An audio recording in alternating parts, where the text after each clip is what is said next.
हिंदी की कही अनकही।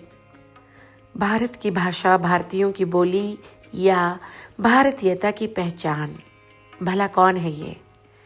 आदमी की है, औरत की या बच्चों की? गाँवों की है, शहरों की? राज्यों की है या राज्यों से परे? कौन है ये हिंदी? किसकी है ये हिंदी? आत्मा की है या परमात्मा की? जातियों की, धर्मियों की, जमीनों की या आसमानों की? इतने सारे प्रश्नों में अकेली घिरी हुई है, मायूस है, परेशान है, अकेली है भीड़ में या कंधों पर उठाई जा रही है। शायद बोली है केवल जो बोली जा रही है, कविता है केवल जो गाई जा रही है, कहानी है मात्र जो सुनाई जा रही है। ये उपन्यास तो नहीं कि पन्नों पन्नों पर लिखी जा रही है। अक्षर है, शब्द, विन्यास, कौमा, विसर्ग, ह्रस्वकार, दीर्घवकार, ए, आ, ओंकार। ठहर कर सोचने लगती हूँ। हिंदी तन मन, हिंदी जीवन, हिंदी हर मन, मन मन हिंदी, जन जन की हिंदी, घर घर की हिंदी, घर घर के आंगन की हिंदी। हिंदी तो विचार है, हमारे व्यवहारों में झलकती है। हमारी संस्कृति, हमारा मान हम सभी के भावों में है।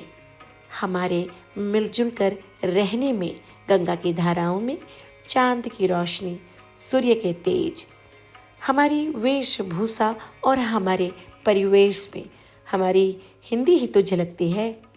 हम भारत के, हमारी बोली हिंदी, हिंदी तन मन, हिंदी जीवन। ये जुबान पर ही नहीं, केवल ये भारत के स्वभाव में है।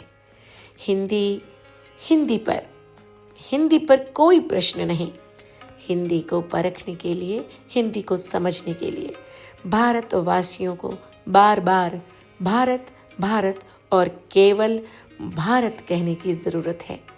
देखिए, कभी नाटकों में नायिकाओं के चेहरे की मुस्कान बनकर, तो कभी नायकों की जुबान पर अंगार बनकर, 7 सुरों की सारे गामा, हिंदी के सुरताल लय और 16 श्रृंगार ही मालूम होते हैं। हाँ, देवनागरी लिपि में नमक पारे की तरह सुस्वाद, कभी तल्ख, मधु की तरह मीठी, नीम सी कड़वी, ये हिंदी अलग अलग व्यंजनों की तरह हमारी जिह्वा पर आशीष बनकर विराजमान है। अपनी मातृभूमि माँ भारती से मिली इस धरोहर का मोह छोड़ नहीं पाई। थोड़ा थोड़ा हर रोज गुनगुना लेती हूँ। हिंदी हर रोज मुझे दुलारती है, थपकियाँ देकर सुलाती भी है और झकझोर कर जगाती भी है। उठे जाग मुसाफिर, भोर भये अब, रैन कहाँ जो सोवत है। उठ जाग मुसाफिर, भोर भये अब, रैन कहाँ जो सोवत है।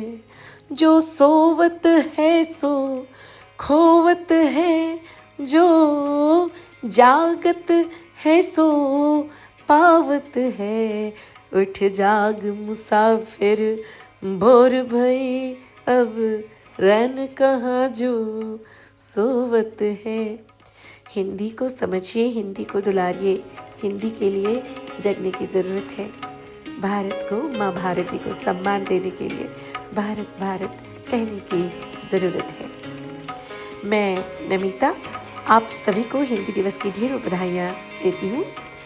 आप सभी को हिंदी दिवस की ढेरों बधाइयाँ। मैं नमिता, सिडनी, ऑस्ट्रेलिया से। धन्यवाद।